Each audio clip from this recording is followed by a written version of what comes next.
hand over to Sean because he actually reached out to you, and his guys reached out to you. Probably tell the story better than me. So they reached out wanting to sign up on Twitter. Charlie Sheen didn't own his ad name.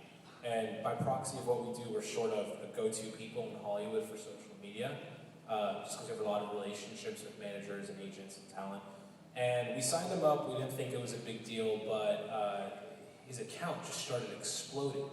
And I think he didn't even realize how much work it required to sort of maintain an audience and produce great content and just sort of understand social media to begin with. And through the process, as his audience was climbing, although we only helped get him on Twitter, he decided to also engage us and help us, help him get him a brand and get him an endorsement. And that's where our relationship with Charlie started. And internships.com was the first to step up to the plate and endorse Charlie on Twitter, and the rest is history.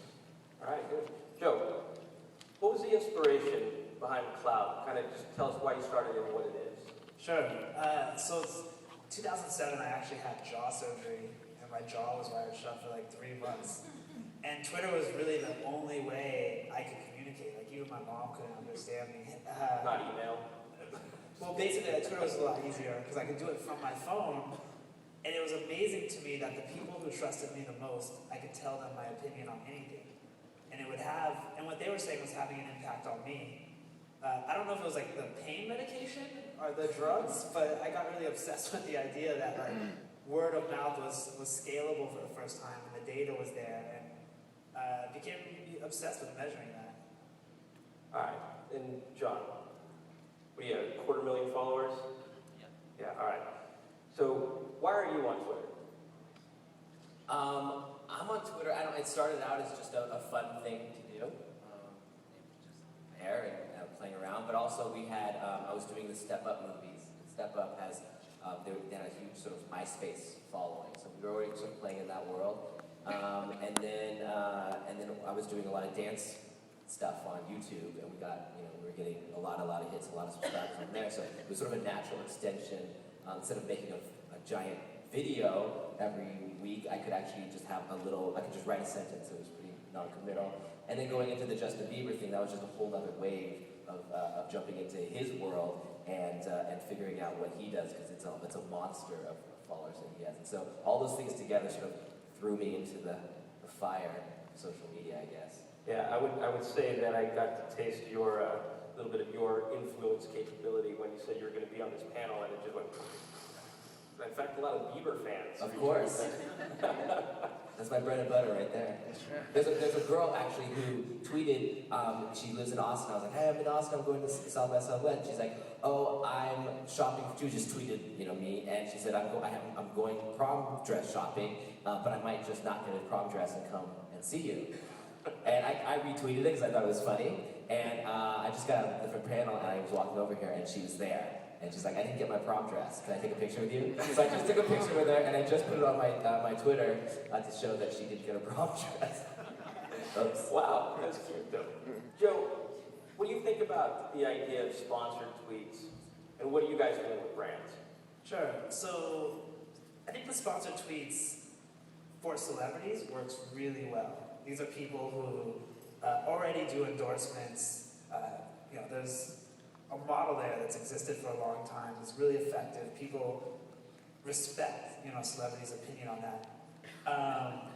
When we work with brands and they come to us and they want to connect with influencers, our model is to give those influencers an experience. So we did the Virgin America where people got to get on the plane. We did an Audi one where people got to borrow the car for the weekend. And then let those people tell the story themselves. We don't have a tweet or a message that we tell them to say what it is. We literally say whatever you want. Say you love it, say you hate it, we don't care. The bet we're making is we know this person talks about this topic. We know when they talk about it, their network responds.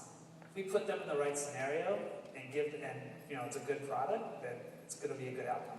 All right, so real quick though, you use the word influencers. So Right. What do you mean by influencers? I mean, the same thing I believe that you said earlier, people who can drive actions, make people care. All right, and you have an interesting thing about it, though. You call it perks. Perks, yeah. So is it like a reward for having this capacity for influence? Yeah, and the big thing is it's topically relevant. So it's not, we believe that every person who creates content online has influence.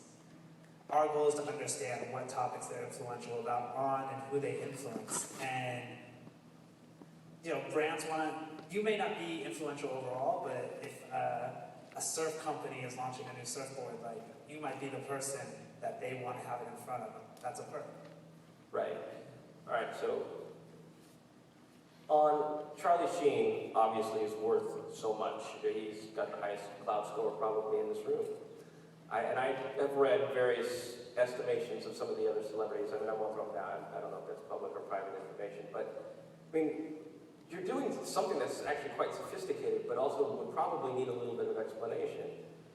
Human beings, right? It's not just celebrities, right? It's also web celebrities and people with, I guess, significant following. How are you tiering their value, right? I suppose that I wouldn't charge as much as Charlie, although I'm working on it. Not that I would be. But how are you looking at that? So we look at it all from a marketer's perspective and the kind of results that the marketer's looking for. The way Adly works is that it's a flat fee per tweet or per status update. And that fee is based on 3 factors. Number 1, the number of followers or fans, which is a proxy for reach.